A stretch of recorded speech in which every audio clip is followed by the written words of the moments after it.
নমস্কার বন্ধুরা, আমি Sanchita, Sanchita's essence teaching tutorial YouTube চ্যানেলে আজকে দেখব আমরা প্রিন্সেস কাট কুর্তির সহজভাবে কাটিং স্টিচিং পুরো টিউটোরিয়াল। আমরা এখানে 2.5 মিটার ফ্যাব্রিক নিয়েছি। এই 2.5 মিটার ফ্যাব্রিকটার ওয়েটটা রয়েছে 43 ইঞ্চ। দাঁড়ান আপনাকে মেপে দেখিয়ে দিই। আমি প্রথমে লেন্থ ওয়াইজ 2 ফোল্ড করেছি, তারপর ওয়েট ওয়াইজ 2 ফোল্ড করে মোট 4 ফোল্ড করেছি। এই 4 ফোল্ডের যে ওয়েটটা সেটা আপনাকে মেপে দেখাই। এই 4 ফোল্ডের যে ওয়েটটা দেখুন, এখানে 4 ফোল্ড রয়েছে। আমি প্রত্যেকটা লেয়ারকে আপনাকে দেখিয়ে দিলাম। এবার এই চওড়াটা মেপে দেখাচ্ছি। এটা রয়েছে দেখুন এখানটাতে এইরকমভাবে 21.5 ইঞ্চি, একে ডাবল করলে 43 ইঞ্চ। এবার এই পুরো লেন্থ ওয়াইজ যেদিকটা ফোল্ডেড সাইড রয়েছে সেখান থেকে 5 ইঞ্চি ফ্যাব্রিক আমরা এখানে ফোল্ডেড সাইড থেকে, তার মানে এটা 4 ফোল্ডে থাকবে, এই ফোল্ডেড সাইড থেকে আমরা 5 ইঞ্চি ফ্যাব্রিক কাট করব আমাদের স্লিভের জন্য। প্রথমেই এই ফ্যাব্রিকটাকে কাট করে নেব। এখান থেকে স্লিভের ফ্যাব্রিকটাকে কাট করে নিলে পারে আমাদের সুন্দর একটা স্লিভ ডিজাইন তৈরি হয়ে যাবে। আর এই স্লিভ ডিজাইনটা আমি এখানে দেখাইনি, আগেই আপনাকে দেখিয়ে দিয়েছি। আপনি আমার চ্যানেলটা একবার দেখে নিতে পারেন। তো দেখুন এখানে আমি আই বাটনে দিয়ে দেবো, ডেসক্রিপশন বক্সও পেয়ে যাবেন। দেখুন এখানে ফোল্ডের সাইড থেকে 8 ইঞ্চি শোল্ডারের জন্য মাপ নেব, 1/2 ইঞ্চি ড্রপ দেব, আর তারপরে আবার 8 ইঞ্চি আর্ম রাউন্ডের জন্য আমরা এখানে মার্ক করব। এবার আমরা এখানে একটা স্ট্রেট লাইন ড্র করে দেবো। এইখানে এইরকমভাবে সোজা একটা লাইন কিন্তু ড্র করে দিন। দেবার পর এখানে তার নিচ থেকে চেস্টের 4 ভাগের 1 ভাগ আমরা 2 ইঞ্চি লুজিং নিই। যেহেতু আমরা প্রিন্সেস লাইনটা জুড়বো তাই 1/2 ইঞ্চি এক্সট্রা, বা আপনি 1 ইঞ্চিও নিতে পারেন এক্সট্রা। এইরকম এক্সট্রা কিন্তু আমরা সব জায়গায় নিয়ে চলবো, যেহেতু প্রিন্সেস লাইনটা জুড়তে হবে। এবার এখানে ফিটিংসের মার্ক করব, আর এখানে কর্নার করব 1.5 ইঞ্চিতে, আর এই যে লাইনটা এর মাঝখানের অংশ মিডলটাতে মার্ক করব। এই 3টে পয়েন্টকে জুড়লেই আমরা পেয়ে যাব আমাদের ব্যাক আর্ম রাউন্ডটা। তো ব্যাক আর্ম রাউন্ড আমরা এভাবে ড্র করে নেব স্ল্যান্ট ওয়েতে। এবার আমরা এখানে একদম যে মিডল পয়েন্টটা, সেই মিডলে আমরা এখানটাতে 0.75 ইঞ্চ মার্ক করে এখানটাতে আমরা ফ্রন্ট আর্ম রাউন্ডের ডেপটা দিয়ে দেবো। এবার এই যে নিচে আর্ম রাউন্ডের ঠিক নিচ থেকে 2 ইঞ্চিতে আমরা ফুল বাস্টের জন্য মার্ক করব। ফুল বাস্টের জন্য মার্ক করার পর আমরা এখানে শোল্ডার থেকে 15 ইঞ্চিতে ওয়েস্ট লেন্থের জন্য মার্ক করব। ওয়েস্ট যা আমাদের, তাই ওয়েস্টের 4 ভাগের 1 ভাগ, তার সাথে আবারও 2.5 ইঞ্চ মানে 2.5 ইঞ্চি এক্সট্রা নিয়ে চলবো, 1/2 ইঞ্চি এক্সট্রা। এই ফুল বাস্টের পয়েন্ট আর ওয়েস্ট লাইনের পয়েন্ট স্ল্যান্ট ওয়েতে জুড়ে দেবো। আর ওয়েস্ট লাইনের পর থেকে দেখুন এখানে ওয়েস্টের 4 ভাগের 1 ভাগ আর 2 ইঞ্চি এক্সট্রা নিয়েছি। এবার আমাদের হিপেরও 4 ভাগের 1 ভাগ আর 2 ইঞ্চি 2.5 ইঞ্চি মতন এক্সট্রা, এই মার্জিনটা যেন থাকে, বরঞ্চ তার থেকে বেশি থাকলে আরও বেশি ঘের হবে। তো এইখানে এইরকমভাবে আমরা এটা কভার করে এই লাইনটা ড্র করছি, আর এখানে স্ল্যান্ট ওয়েতে এই লাইন সেভ করে আমরা মিলিয়ে দেব। এটা একদম প্রিন্সেস কাট এই লাইন কুর্তি ডিজাইন, তাই আমাদের এই লাইন কুর্তিটা এইভাবেই মার্ক করে কাট করতে হবে। আমরা মার্কিং করে নিয়েছি। এবার আমরা প্রিন্সেস লাইন ড্র করব। আমরা ওয়েস্ট লাইনের ওখান থেকে 4 ইঞ্চিতে মার্ক করব উইথে, আর ওপরে একদম শোল্ডারের ওখান থেকে আমরা 10.5 ইঞ্চি, আপনার ক্ষেত্রে যা ফুল বাস্ট সেই ফুল বাস্ট পয়েন্টে মার্ক করুন। তো এবার এটা ফুল বাস্ট পয়েন্ট হয়ে গেল আমাদের। এখানে 4 ইঞ্চি বাই 10.5 ইঞ্চি, এখান থেকে সোজা লাইনটা ড্র করে দেবো। তো সোজা লাইন ড্র করব ওয়েস্ট লাইন পর্যন্ত, আর এখানে আমরা ঘুরিয়ে ঘুরিয়ে আর্ম রাউন্ডের মিডলটা মার্ক করছি। দুবার করে ঘুরিয়ে নিলাম, তার হাফ করছি, এবার এরকম রাউন্ড করেই তো এই পয়েন্টটা মার্ক করব আর্ম রাউন্ডের পয়েন্ট আর ফুল বাস্টের পয়েন্ট। এইরকমভাবে আমরা স্ল্যান্ট ওয়েতে এইভাবে মিলিয়ে দেব। দেখুন এইভাবে আবারও দেখিয়ে দিচ্ছি যে কিভাবে আপনি আর্ম রাউন্ডের মিডলটা মার্ক করবেন। তো এইভাবে আমাদের মিডলটা মার্ক করা হয়ে গেছে। আমরা এই স্ল্যান্ট ওয়েতে মিলিয়ে দিয়ে আমাদের প্রিন্সেস লাইনটা ড্র করে নেব। প্রিন্সেস লাইন ড্র করা হয়ে গেছে। এবার আমরা এখান থেকে নিচের দিকটা কিভাবে মার্ক করব চলুন দেখিয়ে দিচ্ছি। এই ওয়েস্ট লাইনের এখান থেকে আপনি যদি মনে করছেন তাহলে অবশ্যই এখান থেকে ডার্ট লাইন বাদ দিয়ে কাট করে বাদ দিতে পারেন। আমি আমার প্রিভিয়াস ভিডিওগুলোতে সেখানে দেখিয়েছি। তো এখানে 9 ইঞ্চিতে নিচের দিকে মার্ক করব। পুরো ঘেরাটার অর্ধেক এরকমও নিতে পারেন আপনি। তো এই 9 ইঞ্চিতে মার্ক করে এই অংশটা স্ল্যান্ট ওয়েতে এই লাইন সেভ করে আবারও মিলিয়ে দেবো। যেহেতু এই লাইন করতে, তাই এই অংশটাও যদি এই লাইন সেভ করে থাকে তবেই দেখতে বেশি ভালো লাগবে। তো এই রকমভাবে আমরা সমস্ত কিছু মিলিয়ে দিয়েছি। এবার আমরা দাগ বরাবর কাট করে দেব। আমরা প্রপার মেজারমেন্ট নিয়ে মার্ক করেছি, তাই জন্য এখানে দেখুন আরেকটা জিনিস মার্ক করতে হবে। নেকের উইডথ হচ্ছে 3 ইঞ্চি। এই 3 ইঞ্চির সাথে যে শোল্ডার স্লোপটা সেটা স্ল্যান্ট ওয়েতে মিলিয়ে দেব। এবার আমরা কাট করব। আমরা এখানে একদম ব্যাক পার্টের আর্ম রাউন্ড থেকে এখানে কাটিংটা স্টার্ট করেছি। একদম দাগ বরাবর কাট করব, আর একদম যেরকমভাবে আমরা এখানে মার্ক করেছি ঠিক সেই বরাবর কিন্তু কাট করে নেব। পুরো কুর্তিটাকেই এইরকমভাবে আমরা এখানে কাট করে নিচ্ছি, আর এতে করে ভীষণ সুন্দর কুর্তি ডিজাইন তৈরি হবে। ফিটিংসের যেখানটা রয়েছে 4 লেয়ারে একসাথে করে আমরা এখানটা কাট করে নেব। এবার এই রকম দাগ বরাবর আমরা এখানে ফুল বাস, তারপরে আমাদের ওয়েস্ট লাইন, তারপরে এখান থেকে আমরা আমাদের হিপ বরাবর একেবারেই স্ল্যান্ট ওয়েতে ঘের অবধি কাট করে নিচ্ছি। ভীষণ সুন্দর একটা প্রিন্সেস কাট কুর্তি ডিজাইন, যার আমি ব্যাক এবং ফ্রন্ট নেক সুন্দরভাবে ডিটেলিংয়ের সাথে দেখিয়েছি। তো দেখুন এইরকমভাবে কাট করে নিলাম। এবার আমরা এখান থেকে এই প্রিন্সেস লাইন বরাবর কি করে কাট করব চলুন দেখাচ্ছি। এরকমভাবেই 4 ফোল্ডে থাকবে। মিডলে আমরা নেকে কাট করে নিলাম, শোল্ডার স্লোপটাও কাট করে নিচ্ছি। এবার প্রিন্সেস লাইনটা কাট করব। এখানে কিন্তু আমরা দুটো লেয়ারেই কিন্তু কাট করছি। এখানে 6 প্যানেল আমরা কিন্তু পাবো। আপনি এটাকে 6 প্যানেল কুর্তিও কিন্তু বলতে পারেন, কারণ আমরা এখানে 6টা প্যানেল পেয়ে যাচ্ছি। যে আপনার দিক করে রয়েছে 2টো প্যানেল, আর আমার দিকে রয়েছে আরও 4টে প্যানেল। তো 2 প্যানেল আর 4 প্যানেল মানে 6 প্যানেল কিন্তু এভাবে হয়ে যাচ্ছে। 6 প্যানেল প্রিন্সেস কাট কুর্তি। কেমন লাগছে ডিজাইনটা জানাতে ভুলবেন না কিন্তু। এবার দেখুন, এই দেখুন আমি দেখিয়ে দিচ্ছি, এটা 4 পার্টস রয়েছে, আর এই মাঝখানের পার্টসটা রয়েছে 2 পার্টস। আমরা কি করে এটা জুড়বো, এরকম মাঝের পার্টটাকে খুলে নিলাম। এখানে ব্যাক পার্ট আর ফ্রন্ট পার্ট এইভাবে রয়েছে, আর এখানেও ব্যাক পার্ট আর ফ্রন্ট পার্ট এভাবে রয়েছে। দুটো পার্টকে তুলে নিয়ে এই সাইডে রাখলাম। তো এবার এইরকমভাবে দুটো পার্টকে রাখার পর আমরা এখানটাতে কি করব, দুটো পার্টকে একটা পার্ট আর একটা পার্টের ওপর এভাবে রাখবো। প্রিন্সেস লাইন বরাবর রেখে এটাকে স্টিচ করতে হবে। এদিকেও তাই প্রিন্সেস লাইন বরাবর রেখে স্টিচ করতে হবে।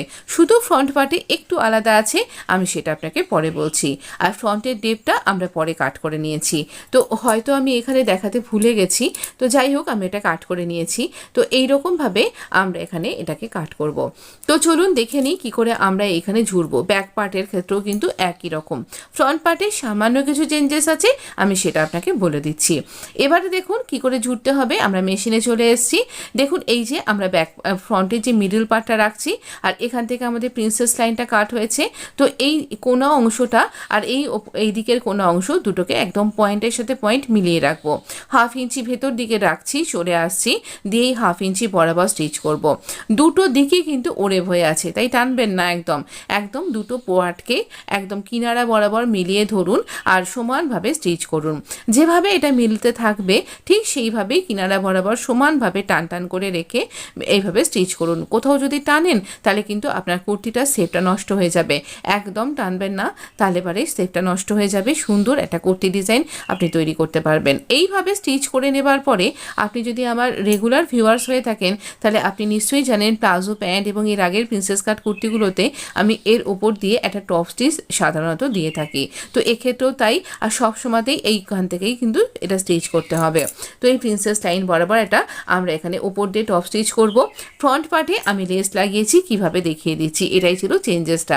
এবার দুটো পার্টকে একসাথে ধরে 2.5 ইঞ্চি ওপর থেকে এই সাইড থেকে আমরা এখানে একটা ঘেরটা সমান করে কাট করব, যেহেতু স্টিচ করার পর এলোমেলো হয়ে যায়। এতে করে আমব্রেলা কাট ঘেরের মতন আপনি অনেকখানি সুন্দর ঘের পাবেন। আর এটা ফোল্ড করে নেব।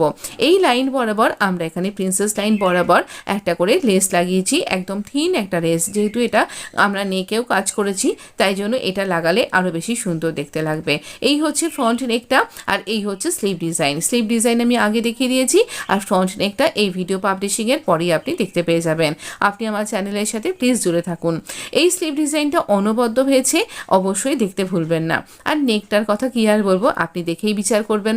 এবার আমরা ব্যাক পার্টটা নেব। ব্যাক পার্টটা ফোল্ড করে নিয়েছি, নেবার পর মিডলটাতে আবার একটা কাট করে নিলাম। যদিও প্রথমে করেছিলাম যাতে আপনি ভালোভাবে বুঝতে পারেন। এবারে আমরা ফোল্ডেড একটা ক্যানভাস নিয়েছি, আমরা ব্যাক পার্টেও ডিজাইন করব। তো দেখুন এখানে ফোল্ডেড সাইড ক্যানভাসটাকে পিন দিয়ে সিকিউর করছি যাতে আমাদের ডিজাইনটা সরে নড়ে না যায়। 3 ইঞ্চিতে মার্ক করছি নেকের উইথ, আর আরও 1 ইঞ্চি নিয়ে নিলাম। এখানে 2.75 ইঞ্চে মার্ক করলাম, তারপর নিচ থেকে আবারও 2.75 ইঞ্চে মার্ক করব লেন্থ ওয়াইজ। এবার আমরা এই যে প্রথম 2.75 ইঞ্চটা নিয়েছি, এখানে একটা বক্স তৈরি করে নেব। যারা বিগিনার্স তারা কিন্তু এইভাবে সুইটার নেক ডিজাইন খুব সহজেই করতে পারবেন। এরপর দেখুন 1 ইঞ্চিতে মার্ক করলাম, আর এইরকমভাবে স্ল্যান্ট ওয়েতে আমি এটাকে মিলিয়ে দেবো ভি শেপ তৈরি করে। একটা চওড়া দেখে বড় দেখে ভি শেপ তৈরি হবে। এটা ভীষণ সুন্দর একটা ডিজাইন তৈরি হবে। আমার ভিটা ঠিক মনোমতো হচ্ছিল না, তাই আবার এখান থেকে মার্ক করলাম। আর ওপরের দিকটা আপনি স্কোয়ারও রাখতে পারেন, তবে না, আমি এখানে রাউন্ড করব। স্কোয়ার নেক কী করে করবেন, তার কী কী চেঞ্জেস করতে হয় আমি এর আগেও দেখিয়েছি। যদি কমেন্ট করে বলেন তাহলে আবারও দেখিয়ে দেব। এখানে এই এর পাশ দিয়ে 1 ইঞ্চি মোটামুটি একটা দাগ টেনে নিলাম, আর এই ওপরের দিকের 1/2 ইঞ্চি মতন জুড়ে রেখে আমরা এখানে নেকটাকে কাট করে নেব। এতে করে যারা বিগিনার্স তাদের পক্ষে বা আপনার সকলের পক্ষেই এখানে কিন্তু এটা জুড়বার সময়তে যখন আমরা ফ্যাব্রিকের উপরে স্টিক করব আয়রন দিয়ে, তাতে করে সুবিধা হবে। আমাদের একদম নেকটা প্রপার বসবে, একদম নেকটার মার্কিংটা ঠিকঠাকভাবে হবে, কোথাও সরে বা নড়ে যাবে না। এখান থেকে কাট করে নিলাম, খুলে নিচ্ছি। এটাকে একটা ফ্যাব্রিকের উপর আয়রনের সাহায্যে আটকে নিন। আমার আয়রনের সাহায্যে আটকে নেওয়া হয়ে গেছে। এবার সাইডে আমি ছোট ছোট কাট করেছি, আর এবার খুব তাড়াতাড়ি করে আমরা এই নেকের এখানে 1/2 ইঞ্চি করে ফোল্ড করে ফ্যাব্রিকটাকে স্টিচ করে নেব। এতে করে সুন্দরভাবে স্টিচ হয়ে যাবে আর ভীষণ সুন্দর দেখতে লাগবে। এই কাটটা অবশ্যই করতে হবে, নাহলে এটা ফোল্ড হবে না। তো ওই যেহেতু রাউন্ড শেপ করে রয়েছে, তাই এই কোনা অংশটা যে কার্ভ অংশটাতে কাট করতে হবে। এবার ব্যাক পার্টের আমরা সোজা দিকটা নিয়েছি আর লম্বা করে একটা দাগ দিয়ে দিলাম, যাতে করে এই ভিটা একদম পয়েন্টটা মিডিলের সাথে মিডিল মিলে যায়। দুপাশে পিন দিয়ে আটকে নিয়েছি, আর এবার আমরা এখানে নেকটাকে ক্যানভাসের ধার ঘেঁষে ঘেঁষে স্টিচ করে নেব ফ্যাব্রিকের সাথে। তো এইভাবে স্টিচ করছি, একদম যেখানটা ভি পয়েন্ট সেখানটা তো এরকম ছুঁচকে লক করুন, করে আবার স্টিচ করতে করতে এগিয়ে যান রাউন্ড অবধি। এইভাবে স্টিচ করা হয়ে গেছে। আমরা 1/2 ইঞ্চি ফ্যাব্রিক ভেতরে রেখে এইভাবে আমরা কাট করে নিচ্ছি ভেতর থেকে ফ্যাব্রিকটা। একদম কোনা পর্যন্ত কাট করবেন, কিন্তু সেলাই যেন কাট হয়ে না যায়। ছোট ছোট অংশগুলো কাট করব, এক্সট্রা ফ্যাব্রিককে কেটে বাদ দিয়ে দেব, আর সমস্ত ধারে ছোট ছোট কাট করে এবার আঙুলের সাহায্যে টান করে এটাকে উল্টিয়ে নেব। এবার আপনি একটু আয়রন করতে পারেন। যেহেতু আমি হাত দিয়ে ইমপ্রেশন ক্রিয়েট করে নিচ্ছি, তাই আয়রন করব না। কিন্তু এই ভিটা কি করব, এখানে দেখুন আমি কুর্তিতে স্লিভে যে ডিজাইনটা করেছি বা নেকে যে ফ্যাব্রিক দিয়ে ডিজাইন করেছি সেইটাকে ফোল্ড করে নিলাম, 2 ফোল্ড করেছি, আর এই ভি এর উপরে রাখছি, পিন দিয়ে আটকে নিচ্ছি। এবার আমরা স্টিচ করব। চলুন দেখে নিই আমরা এখানে কিভাবে স্টিচটা করব। আমরা এখানে এইভাবে সুন্দরভাবে এটাকে পিন দিয়ে আটকে নিলাম। ভিটা একটা ডিজাইন পেয়ে গেল, আর একটা স্ট্রাকচার অ্যাড হয়ে গেল আমাদের ব্যাক নেকটাতে। ভীষণ সুন্দর দেখতে লাগবে যখন পরবেন। তবে আপনি লেসের সাহায্যে এটাকে আরও বেশি হাইলাইট করতে পারেন। যেখানে যেখানে আমি টপ স্টিচ লাগাচ্ছি সেইখানে আপনি কিন্তু লেস লাগাতে পারেন। এই নেক ডিজাইনটা আপনার কেমন লাগলো জানাতে কিন্তু ভুলবেন না আমাকে। আর এত দূর অবধি যখন দেখেই ফেলেছেন, প্লিজ একটা লাইক দিন। আপনার লাইকে আমি অনেক বেশি অনুপ্রাণিত বোধ করি। বন্ধুদের মধ্যে শেয়ার করতেও কিন্তু ভুলবেন না। এই পর্যন্ত স্টিচ করে নেবার পর ব্যাক যে পোর্শনটা সেটাকে আমরা ভালো করে স্টিচ করব, আর এলোমেলো অংশগুলোকে এরকম ফোল্ড করে দিয়ে স্টিচ করে নেব। আর এবার এই হচ্ছে আমার ব্যাক নেক, ফ্রন্ট নেকটা, যার ভিডিও এই ভিডিও পাবলিশিংয়ের পরেই দেখতে পাবেন। আর এখানে আমরা এই যে ব্যাক পার্টে যে আমাদের স্ট্রিপটা, সেটা ফ্রন্ট পার্টের দিকে টার্ন করে নিয়ে যাব, আর এখানে এরকম ওভারল্যাপ করে আমরা এখান থেকে স্টিচ করে দেব। দুটো পোর্শনেই দুটো শোল্ডারকে এইভাবে আমরা জয়েন্ট করে নেব। এতে করে কি হবে, আমাদের শোল্ডার যে লাইনের যে স্টিচিং লাইনটা সেটা কিন্তু একদম হাইড হয়ে যাবে, প্লাস আমাদের শোল্ডার জয়েন্টটা একদম পারফেক্টভাবে বসে যাবে, কখনোই খুলে যাবে না, ছিঁড়ে যাবে না। আর এইরকমভাবে আমার শোল্ডারটা জয়েন্ট করা হয়ে গেছে। তারপরে শোল্ডার জয়েন্ট করার পর আমরা স্লিভটা লাগিয়ে নেব। আমি স্লিভ কী করে লাগাতে হবে মিডিলের সাথে মিডিলটা মার্ক করে একবার চলুন তাড়াতাড়ি করে দেখিয়ে দিই। তো এইরকমভাবে আমরা স্লিভটা আমরা কুর্তির ওপরে রেখেছি, আর মিডিল পয়েন্টে একটা পিন দিয়ে আটকে নিয়েছি। এইরকম একটু টানাটানি না করে দুটো পোর্শনকে সমানভাবে ধরে আমরা এখানে একটা দিকের আর্ম রাউন্ড থেকে একদম শোল্ডার পর্যন্ত স্টিচ করব। যখন শোল্ডারে আসবো পিনটা খুলে নেব। দেখুন পিনটা লাগিয়ে রেখেছিলাম যাতে সরে নড়ে না যায়। তো আবার এখানে শোল্ডার থেকে আবার এই পর্যন্ত সুন্দরভাবে ধরে মসৃণভাবে স্টিচ করব। এটা ডবল স্টিচ করতে ভুলবেন না। পিকো করার যদি সম্ভাবনা থাকে পিকো করুন, নাহলে ওই কিনারাটাও স্টিচ করে নিন। এবার আমরা শোল্ডারে যে আমাদের স্লিভের যে বটমটা, সেই স্লিভের বটম থেকে থেকে যতটা আমরা ফিটিংসের জন্য ফ্যাব্রিক রেখেছি সেই ফিটিংসের সেলাইটা দিয়ে আমরা স্টিচ করব। আমরা স্লিভের বটম থেকে একদম রাউন্ড, এখানে দেখুন আমরা এখানে সমানভাবে কিনারা বরাবর স্টিচ লাইন দুটোকে ধরছি আর এখানে স্টিচ করছি। কোথাও টানবেন না, তাহলে কুর্তির মেজারমেন্টটা গন্ডগোল হয়ে যাবে। যেখানে যেরকমভাবে আমরা দাগ দিয়েছিলাম সেটা মাথায় রাখুন, আর না হলে আবার একটা দাগ দিয়ে নিন। তো নিয়ে এই একদম কার্ভ অবধি ওয়েস্ট পর্যন্ত আমাদের একদম ফিটিংস থাকবে। ওয়েস্ট লাইনের পর থেকে এখানে কিন্তু এই লাইন সেভ করে কিন্তু সুন্দরভাবে স্টিচ হবে। ভিডিও ভালো লাগলে প্লিজ সাপোর্ট মাই চ্যানেল। আর এই ধরনের ভিডিও পাওয়ার জন্য, আপনি নিয়মিত ভিডিও পাওয়ার জন্য অবশ্যই চ্যানেলটা সাবস্ক্রাইব করে নোটিফিকেশানটা অন করতে পারেন। দেখুন স্লিপটা কত সুন্দর হয়েছে। এটা কিন্তু আগের একটা ভিডিওতে আমি এখানে দিয়ে দিয়েছি, অবশ্যই দেখবেন। আই বাটনেও ক্লিক করতে পারেন। আর এই নেক ডিজাইনটা আপনি এই ভিডিও পাবলিশিংয়ের পরেই দেখতে পাবেন। দেখুন কতটা সুন্দর লাগছে আমাদের এই ব্যাক নেকটাও। ভিডিও সাথে জুড়ে থাকতে আপনি অবশ্যই আমার সাথে থাকবেন। আর আমার সাথে জুড়ে থাকার জন্য আপনাকে অসংখ্য ধন্যবাদ। পুরো ভিডিওটা দেখবার জন্য আপনাকে অসংখ্য ধন্যবাদ। প্লিজ সাবস্ক্রাইব করুন। আর যারা সাবস্ক্রাইবার আছেন তারা কেন আমার ভিডিও দেখছেন না, তারা কি নোটিফিকেশান পাচ্ছেন না? প্লিজ একবার চেক করুন আপনার নোটিফিকেশান বাটনটা অন আছে কিনা। ভালো থাকবেন, সুস্থ থাকবেন। অনেক অনেক ধন্যবাদ।